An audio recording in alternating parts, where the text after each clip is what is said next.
ni byiza ko ubashije kubanza kumbaza kandi ndabikunze. Nagira ngo nkubwire muri makeya ko ibyo byose ni ibinyoma, kuko wamubaza ibimenyetso byabyo ntabyo yagaragaza, ntabyo yakwerekana. Ikindi cya kabiri, umukurikiranye kuva mu itangira rye aza kuvuga no kugeza uyu munsi ibyo akivuga bigaragara ko ari uguharabika. Ibyo areze uyu munsi si byo asubiramo, ibyo avuze uyu munsi ejo bundi si byo asubiramo. Nanjye byaranyobeye, ntavuga, ahise aravangavanga, ntagira ikintu kizima kimwe cy'ikirego ashobora kuvuga ati iki ni cyo ndega. Nanjye byaranyobeye, icyo avuze uyu munsi si cyo avuga, gusa njye nabihariye Imana, nabyihoreye, nta kindi. Nanjye meze neza, ndashima Imana, umukozi w'Imana. Ariko nanjye buriya kuntu mbibona, nanjye kuntu namwumvaga ibyo agenda avuga, numvaga bishobora kuba harimo nyine, nanjye impamvu nahise nihutira kubivugaho ni uko numvaga ibintu avuga bidashoboka. Yabaza ati se Solange umukozi w'Imana uhanura ibintu bigasohora, agahanura ubutumwa, nkumva ni ubutumwa bufatika, ni gute umuntu yaza kumusaba imbabazi akabyanga? Nicyo kintu njye nibajijeho cyane cyane, kiri numvaga avuga ngo sinzi ngo umuntu wagucyuye, ngo nimba ari we wabafatiye na video y'ubukwe, ngo iyi video y'umubatizo ngo niwe wafatiye nawe ngo byamubabaje. Nyine nkumva harimo ibintu ushobora kuba ari kubeshya n'ubona kubajije, ariko agize umutima wo kugusaba imbabazi, wenda niwe uzi icyo mwapfuye. Solange tumaze kuvugana, nari numvisha amakuru menshi atandukanye umugabo we ari kuvuga ko umugore yanze ko ataha mu rugo rwe. Nkibaza Solange w'umuhanuzi kuntu abuze umugabo we kwinjira mu rugo rwe, umugabo aza kumusaba imbabazi akazimwima. Nibyo bintu byatumye dushyiraho iki kiganiro. Nabanje no kubaza Solange, ari ayo majwi mwumvishe ninjye wamwibarije, mubaza uko bimeze, maze ati ko umugabo wari gushaka kugaruka mu rugo, ese bimeze gute? Ndamubaza ati se ko umugabo wawe avuga ko wamwanze ngo nuko ngakora ngo ibiraha. Ibyo byose ndabimubaza, ngo n'isambu, ngo ari isambu ngo bagurishije. Ibyo byose ndabibaza Solange, arambwira ngo nta na kimwe n'icyo kirimo, ari gwishingiye, ari byose ngo ari kubeshya. Nanjye nkibaza ati se Solange ni gute ko tumumenyereye nk'umukozi w'Imana, nk'umuhanuzi, ni gute umugabo amubwira ati njyewe nsabye imbabazi, nshatse kugaruka mu rugo rwanjye, umugabo Solange akabyanga? Ariko Solange yampaye umucyo, ambwira ko ntabwo yigeze amubwira ngo arashaka gutaha. Buriya ibintu by'ingo ni ibintu birebire, niyo mpamvu buriya tuzadutambuka tube tunyuzaho utwatsi, sinzi ukuntu babivuga mu Kinyarwanda, buriya ntiwamenya uko bimeze. Niyo mpamvu ngewe numvishe umugabo wa Solange ari kuvuga ngo mu mubatizo ngo ntiyahawe icyubahiro cyiwe. Nyine wumva afite agahinda kenshi cyane, ngo umugabo yageze mu rugo, ngo umugore ngo ntiyamwakira, ngo yakirwa n'umwana we, ngo no mu gutanga umugore ngo ntiyigeze ngo amusezera, ngo yatashye ngo umugore atamuvugishije, ngo byaramubabaje cyane. Nibyo numvaga arimo avuga, ndaza kubashyiriraho ikiganiro cye mu cyumve. Ariko ngewe ikintu nasaba abantu be kwanariza ibintu bitari byo.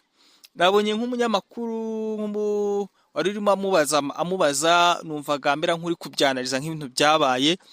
Kandi buriya umuntu ashobora kuba uriya mugabo ari mu makosa, ntabwo yabyemera, ntabwo yavuga ati njye ndi mu makosa, kubera ko buriya akenshi kugira uzabona umuntu wivuga nabi ni ibintu bigoye cyane. Niyo mpamvu njyewe ntacecetse, nagerageje kwibariza Solange. Solange ambwira ko ibyo byose avuga ari ibinyoma, nta kintu na kimwe ari kuvuga kiri nyacyo. We avuga ko umugabo wa Solange avuga ko Solange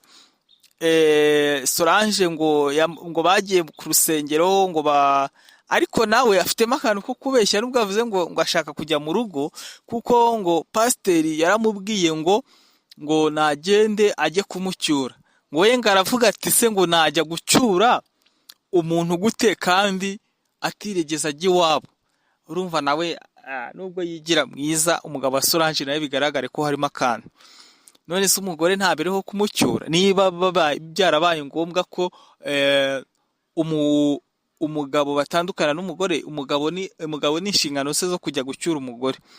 Ntabwo rero bigaragare ko n'uriya mugabo nawe nubwo avuga ngo Solange ngo aramukandamiza, numvisha ari guhakana ngo n'ubuhanuzi ngahanura ngo ntabwo ngabwemera, ngo n'ijambo ry'Imana ngo ntabwo aryemera. Ariko biriya byose abantu iyo bahuye n'amakimbirane ameze kuriya, ntabwo biriya bibura kuvugwa, kuko bitewe n'agahinda umuntu aba afite ashobora kubivuga, cyangwa n'umubabaro afite ashobora kubivuga.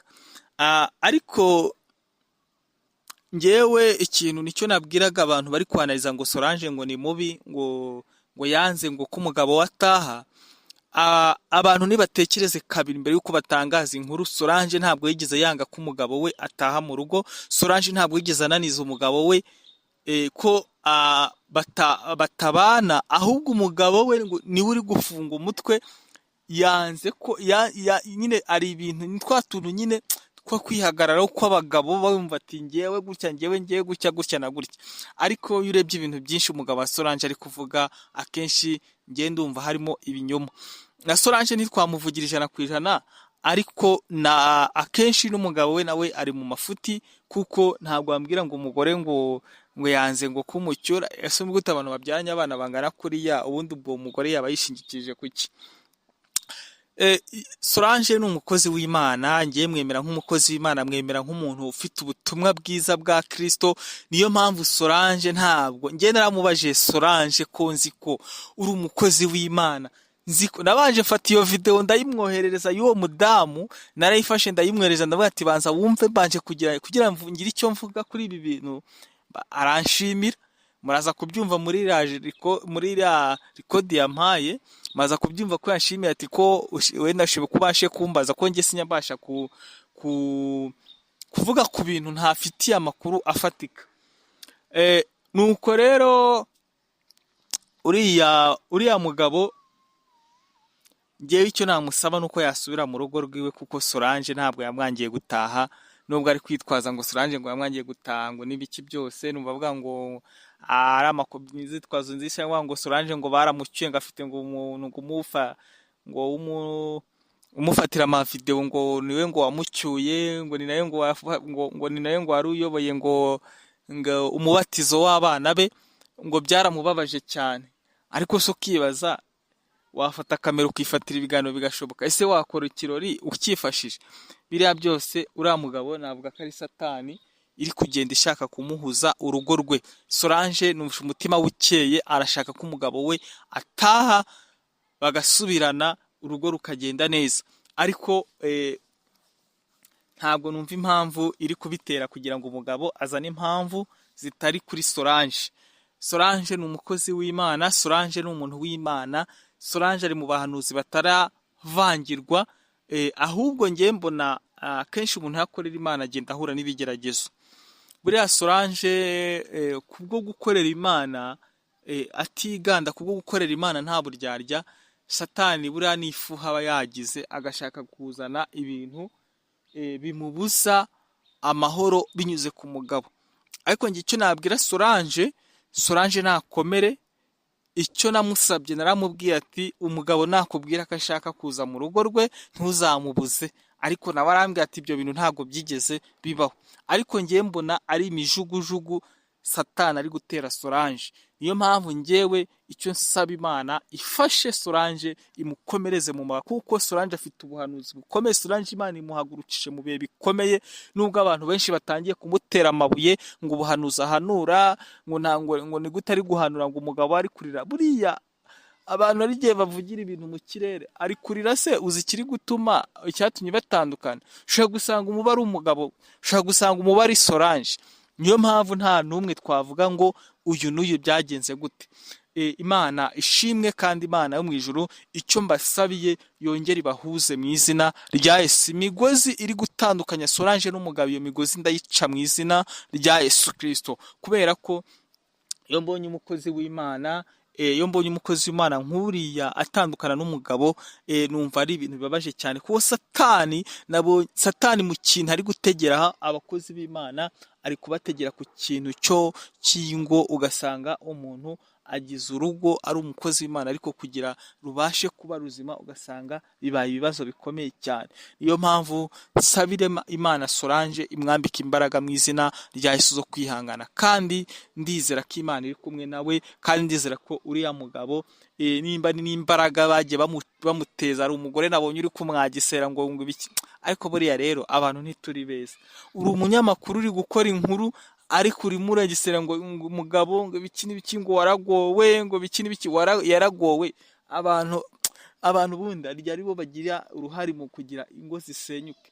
Ariko ndagira nkubwire wowe udukurikiranye, niba ufite urugo, niba utegeka kuzagira urugo, ujye usenga Imana ijye gutsindira abantu babi mu rugo rwawe. Ubundi Bibiliya yarambwiye, nasomye Bibiliya yambwira ngo inshuti nyinshi zisenya urugo. Buriya ari inshuti nyinshi ugira mu rugo rwawe ugasanga zibaye iz'umuvumo, ugasanga nta nshuti z'umumaro zirimo, ugasanga ni inshuti z'umuvumo. Imana itugirire neza, Imana ibaha umugisha. Kurarikira utarakora subscribe, kora subscribe, tujye tubana buri munsi uko bwije n'uko bukeye. Imana ibaha umugisha. Shalom shalom. Yes, Solange tumaze kuvugana, nari numvisha amakuru menshi atandukanye. Umugabo we ari kuvuga ko umugore yanze ko ataha mu rugo rwe. Nkibaza Solange w'umuhanuzi kuntu abuze umugabo we kwinjira mu rugo rwe, umugabo aza kumusaba imbabazi akazimwima. Nibyo bintu byatumye dushyiraho iki kiganiro. Nabanje no kubaza Solange, ari ayo majwi mwumvishe ninjye wamwibarije, mubaza uko bimeze, maze ati ko umugabo wari gushaka kugaruka mu rugo, ese bimeze gute? Ndamubaza ati ese ko umugabo wawe avuga ko wamwanze ngo nuko ngakora ngo ibiraha, ibyo byose ndabimubaza, ngo n'isambu, ngo ari isambu ngo bagurishije. Ibyo byose ndabibaza. Solange arambwira ngo nta na kimwe n'icyo kirimo, ari gwishingira, ari byose ngo ari kubeshya. Nanjye nkibaza ati se Solange ni gute ko tumumenyereye nk'umukozi w'Imana, nk'umuhanuzi, ni gute umugabo amubwira ati njyewe nsabye imbabazi, nshatse kugaruka mu rugo rwanjye, umugabo uwo Solange akabyanga? Ariko Solange yampaye umucyo, ambwira ko ntabwo yigeze amubwira ngo arashaka gutaha. Buriya ibintu by'ingo ni ibintu birebire. Niyo mpamvu buriya tuzadutambuka tujye tunyuzaho utwatsi, sinzi ukuntu babivuga mu Kinyarwanda, buriya ntiwamenya uko bimeze. Niyo mpamvu ngewe numvishe umugabo wa Solange ari kuvuga ngo mu mubatizo ngo ntiyahawe icyubahiro cyiwe, nyine wumva afite agahinda kenshi cyane, ngo umugabo yageze mu rugo, ngo umugore ngo ntiyamwakira, ngo yakirwa n'umwana we, ngo no mu gutanga umugore ngo ntiyigeze ngo amusezera, ngo yatashye ngo umugore atamuvugishije, ngo byaramubabaje cyane.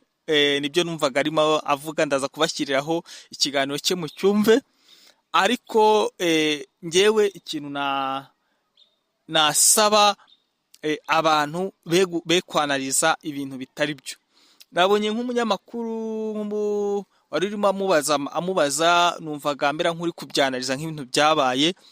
Kandi buriya umuntu ashobora kuba uriya mugabo aba ari mu makosa, ntabwo yabyemera, ntabwo yavuga ati njye ndi mu makosa, kubera ko buriya akenshi kugira uzabona umuntu wivuga nabi ni ibintu bigoye cyane. Niyo mpamvu njyewe ntacecetse, nagerageje kwibariza Solange. Solange ambwira ko ibyo byose avuga ari ibinyoma, nta kintu na kimwe ari kuvuga kiri nyacyo. We avuga ko umugabo wa Solange avuga ko Solange ngo bagiye ku rusengero, ariko nawe afitemo akantu ko kubeshya, nubwo avuze ngo ashaka kujya mu rugo, kuko ngo pasiteri yaramubwiye ngo nagende ajye kumucyura. Ngo we ngo aravuga ati se ngo najya gucyura umuntu gute kandi atiregeza ajya iwabo?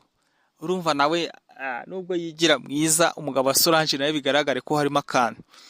None se